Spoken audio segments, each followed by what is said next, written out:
শুভ সন্ধ্যা বন্ধুরা। আর পূর্ণর রান্নাঘরে আপনাদের প্রত্যেককে স্বাগত।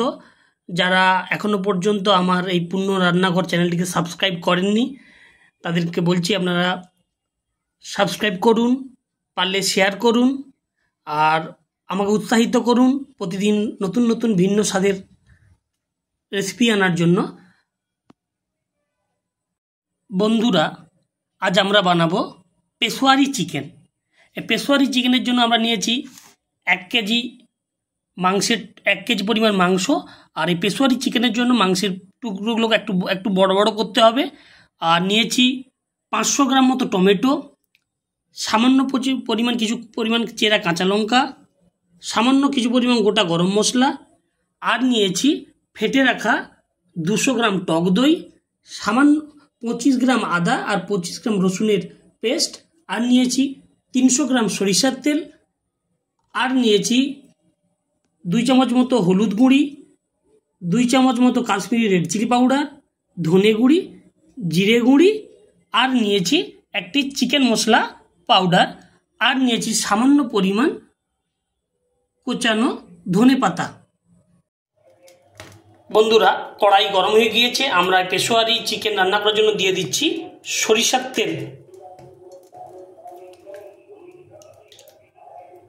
বন্ধুরা, কড়াইতে সরিষার তেল গরম হয়ে গেছে। এবার আমরা এই গরম তেলের মধ্যে দিয়ে দিয়েছি মাংসের টুকরোগুলো।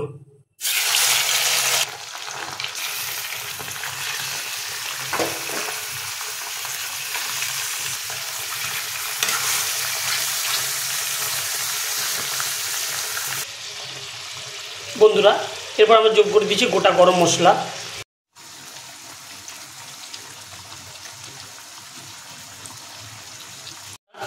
এবার এই গরম তেল মাংসের মধ্যে আমরা দিয়ে দিচ্ছি কেটে রাখা 500 গ্রাম টমেটোর টুকরোগুলো। বন্ধুরা, এরপর আমরা যোগ করব 2 চামচ মতো লবণ। বন্ধুরা, আর আমরা একটা চিমটার সাহায্যে টমেটোর উপরের খোসাগুলোকে তুলে নিয়েছি। এবার এগুলোকে তুলে নেওয়া হয়েছে। আর পেশোয়ারি চিকেন করতে গেলে টমেটোর উপরের খোসাগুলোকে তুলে নিতে হবে। বন্ধুরা, এরপর আমরা যোগ করছি 1 চামচ পরিমাণ আদা পেস্ট। এবার যোগ করছি 1 চামচ পরিমাণ রসুনের পেস্ট।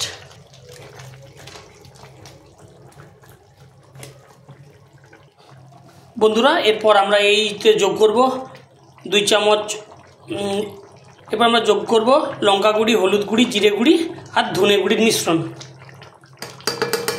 বন্ধুরা, এরপর আমরা যোগ করব ফেটে রাখা টক দই, 200 গ্রাম টক দই।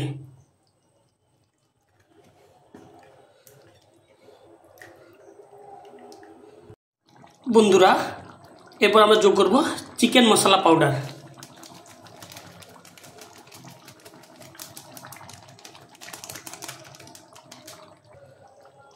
বন্ধুরা, এরপর আমরা যোগ করছি চেরা কাঁচা লঙ্কা।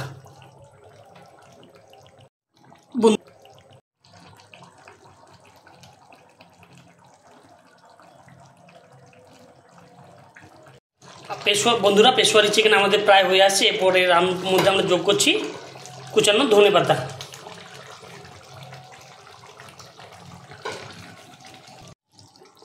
বন্ধুরা, আমাদের পেশোয়ারি চিকেন হয়ে গেছে। আর এবার আমরা গ্যাসের ফ্লেমটা অফ করে দিচ্ছি। চাইলে আমরা বাড়িতে এটা ট্রাই করতে পারেন। আর এই পেশোয়ারি চিকেনটাকে আমরা অন্য একটা পাত্রে তুলে নিয়েছি। আর চাইলে বন্ধুরা বাড়িতে আপনারা এটা বানিয়ে খেতে পারেন। আর এটা অবশ্যই তন্দুরি রুটি বা রুমালি রুটি বা পরোটার সঙ্গে খেতে পারেন। আর এই রেসিপিটা কেমন লাগলো অবশ্যই বন্ধুরা আমার ইউটিউব চ্যানেল পূর্ণ রান্নাঘর কমেন্ট বক্সে জানাবেন। ধন্যবাদ বন্ধুরা।